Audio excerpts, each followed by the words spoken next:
তো বেসিক্যালি কালকে আমার হচ্ছে একটা ওয়েডিংয়ের শ্যুট ছিল, তো সেই কারণে হচ্ছে এই জায়গাটায় আসা। তো বিকালে হাঁটতে বেরিয়েছিলাম র্যান্ডমলি এদিকে আর কি, তো ভাবলাম একটা ভিডিও করি। তো জায়গাটার মধ্যে হয়তো বিশেষ কিছু নেই, কিন্তু একটা প্রাকৃতিক সৌন্দর্য আছে। তো জায়গাটা এইরকম জায়গা আমার সত্যি খুব ভালো লাগে, একটা পছন্দের জায়গা।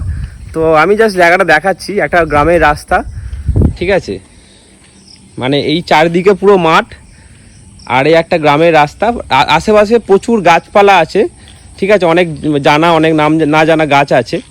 তো এই পাশ দিয়ে একটা নদী বয়ে গেছে, এই পাশ দিয়ে একটা নদী বয়ে গেছে, শুনলাম নাকি এটা সরস্বতী নদী। তো জানি না কি নদীটার নাম, হয়তো হতেও পারে। আর এই দিকে একটা ছোট মন্দির আছে, আর এই দিকে একটা বড় মন্দির তৈরি হচ্ছে। তো আমি জাস্ট তোমাদের দেখাচ্ছি, একবার দেখো, একটা মন্দির তৈরি হচ্ছে, খুব সুন্দর একটা মন্দির তৈরি হচ্ছে। কিন্তু সব থেকে যেই ব্যাপারটা আমার মনে ধরলো সেটা হচ্ছে যে এই জায়গার মধ্যে জনবসতি খুব কম, তার মধ্যে একটা এত সুন্দর একটা মন্দির তৈরি হচ্ছে। আর আশেপাশে দেখো কোনো মানে জনবসতি বাড়ি টাড়ি কিচ্ছু নেই। আর এই দিকটা দেখো পুরো মাঠ হয়ে আছে, আর মাঠের মধ্যে প্রতিটা মানে জমিতে আলাদা ফসল। এখানে হয়তো একটা বেগুন গাছ আছে, ওইদিকে হয়তো পাট শাক চাষ করেছে, তো আলাদা আলাদা জায়গা। তো এইটা হচ্ছে এই জায়গাটা আমি দেখলাম এসে, যে প্রতিটা জমিতে আলাদা আলাদা কিছু না চাষ করেছে। তো জায়গাটা দেখে খুব ভালো লাগলো, ভাবলাম তাই ভিডিওটা করি।